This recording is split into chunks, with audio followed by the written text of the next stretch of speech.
sangat ironis karena sebenarnya Jogja ini kan kita kenal nih kota pelajar kan kalau Jogja gitu loh. Kalau Jogja kota pelajar dan resistensinya mungkin lebih rendah karena Jogja adalah kota wisata juga.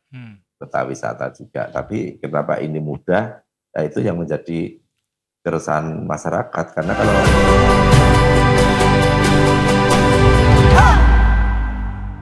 coba kita tanya rekan kita satu ini, kira-kira kalau harus menghabiskan energi atau mungkin juga berolahraga tuh pilihannya apa? Karena fit kita berjumpa terus ya. Kalau lagi mencari energi, apa kegiatan yang dilakukan?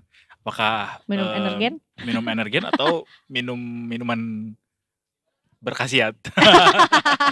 Kunyit. Kunyit, benar. Ada Mas Raufik, Ahmad Raufik dari Detik Jateng. Kita kembali bersama Mas Raufik. Selamat sore Mas Raufik. Halo, selamat sore Mas Edo, Mbak Iza. Selamat sore Mas, sehat Mas? Mana kabarnya? Sehat, alhamdulillah. Alhamdulillah. Mas tadi Eiza punya request. Lain kali, kapan-kapan Mas Raufik boleh nggak ganti backgroundnya dari bata jadi batu. Batako. Batu, oke, batu bata ya. Iya, yang udah di semen gitu Mas, yang udah di plester. Enggak, aku nggak beneran Mas. Aku nggak request gitu, aku cuma bilang kayak kita sering juga ya berjumpa sama Mas Raufik. Emang ada terus yang harus diberitakan dari Jateng. Ada banyak sekali. Banyak. Kemarin habis debat lagi sampai ya. Mbak Iza sampai bosen tuh loh. Enggak Mas Raufik, enggak. Sama sekali tidak bosan kita. Karena Udah. ada banyak sekali informasi dari Jateng yang menarik untuk kita kuliti. Ya, bermacam-macam, bervariasi. Tapi Sebenarnya kali ini sebenarnya dari Jogja sebenarnya kalau kali iya ini. sih, betul ya. Dan Iya, This is betul. not literally dari Jateng ya, karena Jogja provinsi Iya. sendiri. Iya, karena ini cukup miris ya. Karena kita akan bahas soal Miras. cukup miris Miras. katanya warga-warga atau orang-orang di Jogja itu warga-warganya tuh kreatif, tahu nggak kenapa? Wow, kenapa? Karena mereka DIY. Daerah istimewa Yogyakarta itu. Iya, Mbak Iza. do it yourself. Iya. Mr. Bikin DIY. apa-apa bisa Dia ya. tidak endorse di sini. Ada ya? Nah ya udah begitulah. Iya benar. Mereka kreatif karena mereka itu DIY do it. DIY duit. Tapi Style. kali ini kayaknya beritanya tidak bukan kurang kreatif ya. Terlampau kreatif. Tidak ya, membuat miris aja lah gitu. Iya ini sampai Tolong. bahkan ada yang Tolong. tolong. Udah di pinggir banget nih dia. Jadi Mas Raufik, ini kan kita dapat berita bahwa ada sampai orang-orang tuh lagi jalan sampai ditusuk gitu karena ditusuk sama pemabuk gitu. Dan ini katanya karena ada semacam orang-orang makin banyak sini yang mengkonsumsi miras tanpa bertanggung jawab atas Perbuatannya. perbuatan yang mereka lakukan gitu. Mungkin Mas Raufik mau enlighten dikit soal what's happening in Jogja sekarang ini terkait miras gitu Mas. Bener gak sih Oke, darurat siap. miras gitu? Ya, makasih Edo, Mbak Iza.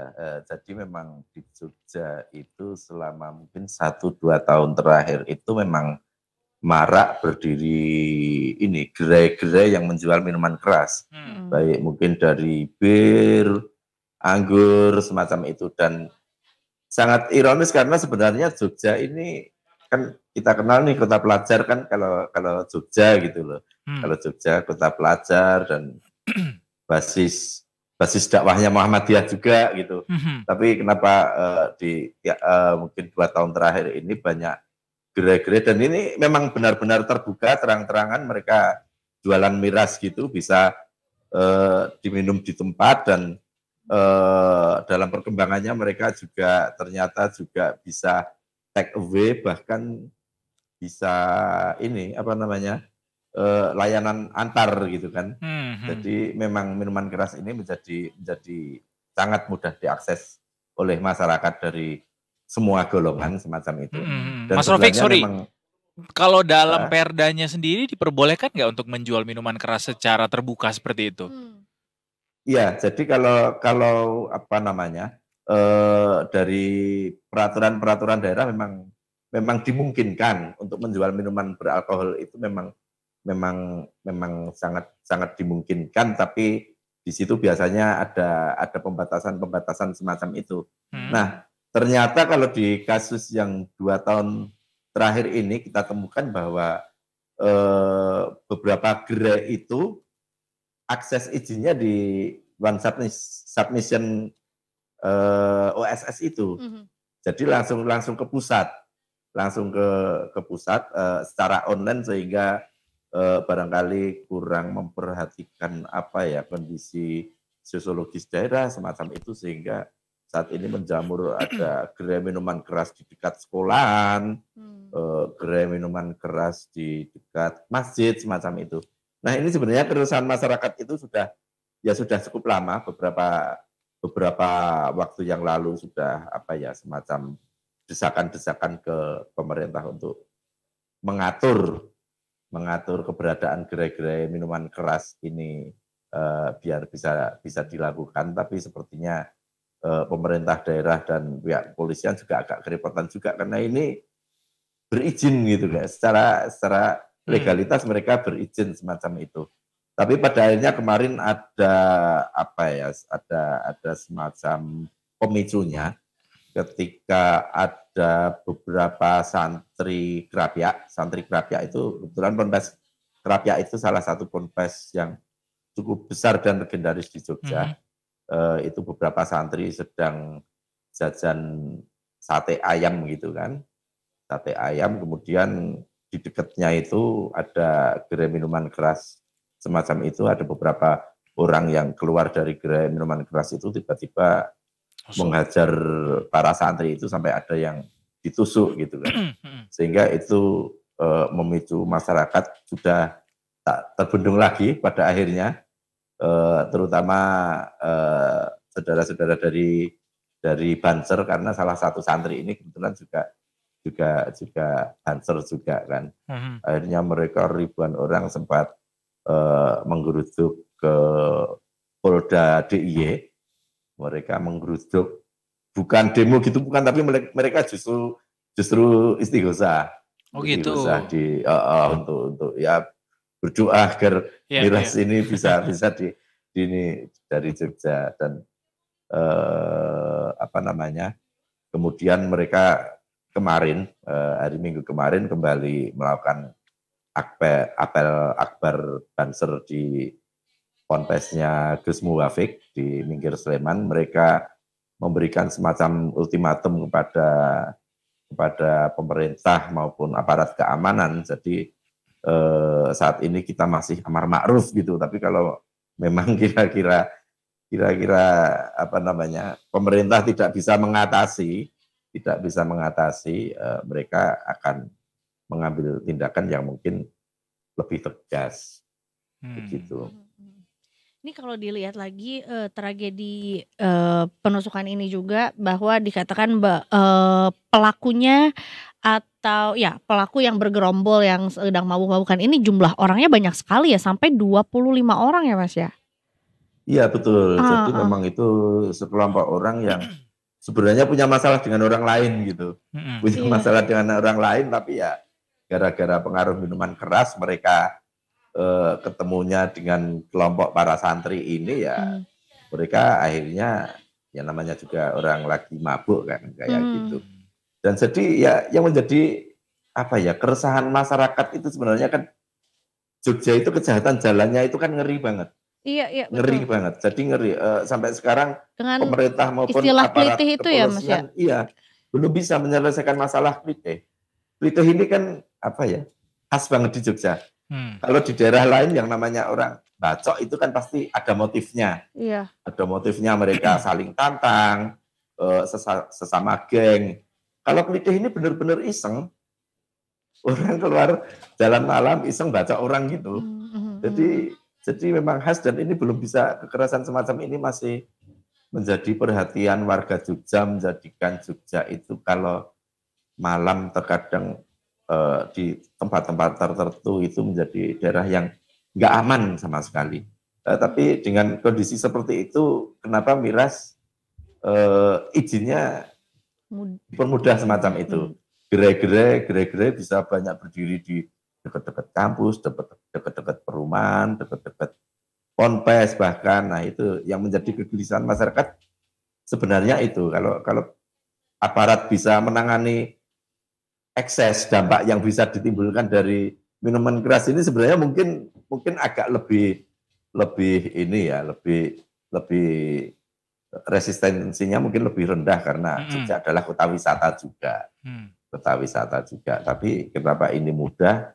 Nah, itu yang menjadi keresahan masyarakat karena kalau dulu kan tempat minum miras berizin itu kan ya di diskotik, di pub semacam itu. Jadi orang yang bisa mengakses itu terbatas. Mungkin orang-orang kaya, walaupun kita juga nggak bilang yang boleh mabuk cuma orang-orang kaya, tapi dikira kapitalis kan. Tapi ya jangan semudah itu semacam itu. Dan ini juga pada akhirnya bergeser ke Solo, Mas.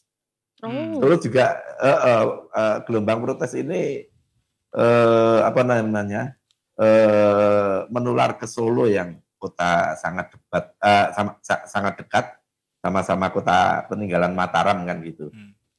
Pada Jumat kemarin ada gerai sejenis, gerai minuman keras juga dilempari oleh orang tak dikenal sampai sekarang juga belum. Di Solo Mas ya? Belum. Iya di Solo. Berarti yang menular ke Solo ini bukan gerakan melawan outlet mirasnya, tapi juga menjamurnya outlet miras juga sampai ke Solo. Iya betul. Di Solo juga ada beberapa gerai serupa dan persoalannya sama. Jadi pemerintah daerah juga masih agak bingung menyikapi karena ini izinnya dari izin Pemda juga. OSS. Jadi online OSS kan langsung ke pusat ke Jakarta semacam itu. Dan memang itu memungkinkan untuk masyarakat membuka gerai miras, tapi kan mungkin kurang memperhatikan ini kan sosiologi masyarakatnya seperti apa, kawasannya seperti apa. Macam itu dan Solo lebih frontal langsung melempari gerainya tanpa sempat protes tanpa sempat ini, tapi mereka langsung merusak kan. Ini juga menjadi persoalan baru. Mas Rofiq, katakanlah gerai miras ini akhirnya menjamur sedemikian rupa karena memang perizinannya segampang mereka apply di OSS itu begitu ya. Tapi kan juga tidak menutupi kalau sampai banyak yang mengajukan perizinan atau membuka gerai berarti karena ada demand-nya juga gitu. Analisisnya mungkin Mas, analisis sejauh ini kenapa bisa menjamur ini miras-miras ini di Jogja dan juga mungkin termasuk Solo?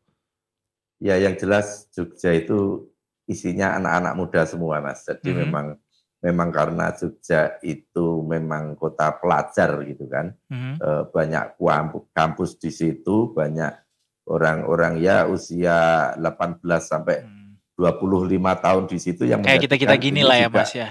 Iya betul, juga menjadi pangsa pasar sebenarnya, pangsa pasar bagi gerai-gerai miras ini dan persoalan narkoba ini juga hampir sama. Jadi walaupun sekarang sudah menurun ya, tahun 2019 itu Jogja nasional sempat 5 besar, walaupun kalau di 2023 kemarin sudah terlempar dari 10 besar, tapi memang Jogja itu karena keberadaan para pelajar atau mahasiswa yang mereka tinggal di kos di luar pengawasan orang tua, itu menjadikan ya minuman keras menjadi salah satu komoditi yang menarik untuk diperdagangkan di Jogja. Ngelihat fakta ini orang tua jadi kayak takut ya jadinya nggak sih nyekuliahin atau nyekolahin. Nyekolahin lah ya terutama ya karena kota pelajar juga di Yogyakarta juga. Padahal sebetulnya kita juga mengenal Yogyakarta sebagai satu destinasi satu destinasi wisata yang kaya akan budaya juga sebetulnya di sana gitu, yang menjadi salah satu daya tarik utamanya mengapa sebetulnya banyak anak-anak muda yang juga mau sambil belajar juga di sana. Tapi dengan adanya kejadian ini jadi malah ya menyayangkan aja gitu. Kalau pabrik gitu banyak gak sih di Jogja atau Solo ya? Kalau pabrik minuman keras, kalau saya kira kalau pabrik lokasinya bukan di Jogja maupun di Solo, walaupun ada beberapa minuman keras yang tradisional, tapi itu kan nggak diperjualbelikan di gerai-gerai seperti itu.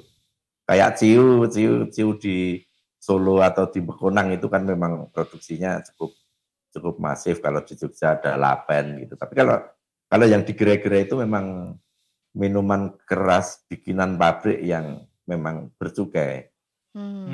Favoritnya apa Mas orang sana, Mas? Waduh, kalau favoritnya saya malah belum masuk kalau ke sana. Tapi kalau lihat di foto-fotonya yang di reviewnya itu ya ada kawa-kawa, ada anggur-anggur semacam itulah. Mayoritasnya itu ya. Mas Rafiq, tapi itu cuma lihat fotonya loh saya. Yes ya. Mas Rafiq, tapi ini udah ada update terkait respon dari Pemda. Dari Pemda yang juga kemudian udah menerima aspirasi lah dari teman-teman pesantren juga, atau mungkin ada update lain? Kalau dari Pemda DIY, dari Gubernur Pak Gubernur 10 sudah mengeluarkan instruksi gubernur, tapi memang kalau saya baca-baca memang lebih instruksinya pengawasan peredaran miras yang ilegal. Jadi kalau menurut kami sendiri itu belum mengena permasalahan ini. Iya, permasalahan ini karena mereka legal, cuman yang kurang adalah pengawasan dan semacam pembatasannya seperti apa yang belum jelas. Dan kalau dari kepolisian sendiri beberapa waktu terakhir memang juga cukup proaktif juga. Jadi selama ini yang pada akhirnya selama ini gerai-gerai dibiarkan karena memang berizin ini pada akhirnya juga disegel, ditutup. Karena memang mereka berizin tapi juga melanggar gitu kan. Misal izinnya mereka menjual minuman beralkohol golongan A yang itu kadarnya kurang dari 5% ya, model-model bir semacam itu. Mereka ternyata juga jual yang B atau bahkan yang C yang kadarnya lebih dari 40%. Dan mereka juga dianggap melanggar karena mereka promosi juga lewat sosmed dan melayani penjualan pesan antar ini kan juga sebenarnya merupakan pelanggaran. Rasa-rasanya ini harus ada tindakan cepat dan tegas begitu Mas ya, berarti dari Pemda untuk bisa membatasi peredaran miras ini begitu. Betul. Jadi sebenarnya kalau menurut kami bahwa sebenarnya menjual minuman beralkohol ini kan sebenarnya sebuah kegiatan legal, selama ada izin, dan di situ ada pemasukan negara juga karena ada cukainya. Cuman ya melihat kondisi sosiologi di Jogja yang dimana kejahatan jalanan masih belum bisa teratasi, terus Jogja sebagai kota pelajar, Jogja sebagai kota basis dakwah, salah satu ormas keagamaan yang cukup penting di Indonesia, itu memang seharusnya perlu ada pembatasan dari pemerintah. Pembatasan baik lokasinya, pembatasan baik dari jumlah gerainya, atau pembatasan dari orang yang bisa mengakses ke komoditas tersebut. Seharusnya kan semacam itu. Cuman di Jogja sendiri, Perda soal miras itu juga sudah puluhan tahun yang lalu dibuat. Jadi memang sudah kedaluarsa, tidak mengikuti perkembangan zaman, dan ini dari beberapa elemen masyarakat mendesak agar Jogja segera membuat atau memperbarui lagi perda dengan mengikuti perkembangan zaman yang sudah serba online ini kan sebenarnya. Ya, sepakat sih Mas Rafiq, karena biasanya kalau sampai ini tidak dikelola dengan baik begitu ya peredarannya, ini nih satu circle nih sama yang tadi judi online, judi atau mungkin pinjol, kekerasan, benar, narkoba. Betul. Mabuk dan judi itu kan semacam dua sisi mata uang Homer wal maisir gitu kalau Wih, di Quran Lingkaran itu kan. setan lah ya. vicious cycle. Iya. Iya. Mas Rofik nggak pakai kan Mas dua-duanya Mas? Wah kalau mabuk dan judi wah sekarang udah enggak. Sekarang udah enggak benar. Itu cerita masa lalu ya. Iya. Karena kan sekarang lagi live kan ya saya. Oh, Kalau sekarang kalau lagi nggak live di- sih nggak tahu ya. lagi di Hogwarts soalnya nih dilihat-lihat nih ya Selalu lucu dari ya Mas Rofik backgroundnya nih. ya. Terima kasih anyway Iya. Mas Rofik Baik. untuk bincang-bincangnya sore ini. Kita nantikan Oke, laporan-laporan khas lainnya tentunya dari Detik Jateng. Terima kasih Mas. Selamat sore. Siap Mas Selalu. Edo, Mbak Eza, selamat sore, sehat selalu. Besok diganti backgroundnya. Oh ya siap mantap. Enggak menuntut kok, benar itu Mas Edo ya. Thank you Mas. Ya, selamat sore. Oke, Mas thank you ya. Rofik. Oke, selamat sore. Radium Leviosa. Iya.